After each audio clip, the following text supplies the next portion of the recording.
All right, welcome back to a off the targeted individual program. Oh, look, you come back. You can come back. So I was walking, and they send them out here to target me. Like I said, they always got to send a perp, right? And that's him right there. So in their attempt to, whatever it is that they're attempting to do. So anyway, I was on the bus. I got off the bus. This woman was like, "Hey, you hit me."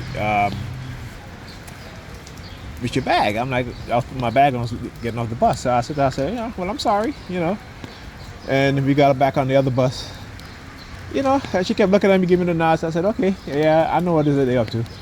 And want to see if I'll engage in a conversation, right? So I did. I started to engage in a conversation with her. And again, like I said, they like to do these tests, and I like to do the tests back on them to see what it is that they're doing. You hear the sirens? Right, to do the tests back on them, because apparently, again, they're false. Like I said, I'm not a psychiatrist. I'm not a psychologist. But let me tell you something. The criteria in which these liars and deceptors will go through to try to say that they have not psychologically damaged me in any way, and again, using a coercive persuasion program and using certain tactics such as operant conditioning. I talk about that, classical conditioning, talk about that, the reward and punishment, operant conditioning, and the classical condition, which is again to engage in conditioning you, right, to where you elicit an unconscious stimuli, because consciously you've been and unconsciously you've been manipulated, right? So you got to understand the psychological terms and what it is that they do to you as a TI, how they condition you, right? How particularly silent sound, how it affects your psychology. So you cannot separate the technology and the psychology, because the technology affects your mind. It affects your personality. It affects who you are, right? They can condition you over a period of time to have a different personality, have a different mindset. And this is something that we have to understand, right? So when you start to see, particularly what's happening now, we start to see a big push from the religious right and the left, right?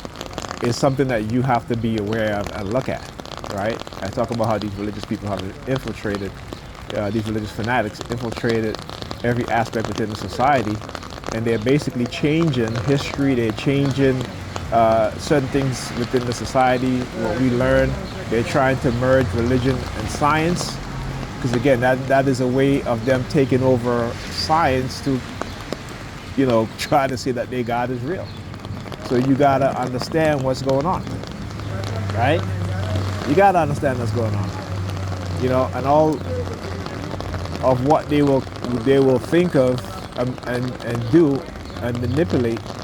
You got to be aware that these people have a serious mental illness, and that's what the mental illness is. Because, like I said, prior to the 1970s, when people talk about God speaking to them, what have you, they will be labeled with a mental illness, right? And so what have the religious right and religious left done? All right, infiltrate these organizations, because again, religion is a very powerful tool to indoctrinate you, particularly when you are small, right? Many people don't seem to understand that and realize that, right? And these people will do anything for their belief. And again, it's a belief. They don't know, right? It's a belief. And having a belief will drive you to do some of the most craziest things, right? You know what I'm saying?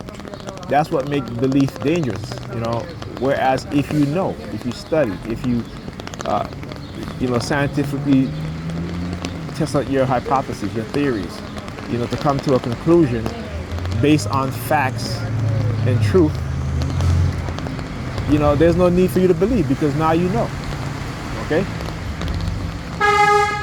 So you got to understand that a belief is a very dangerous thing, okay? Anyhow, I'll talk to you guys in the next video.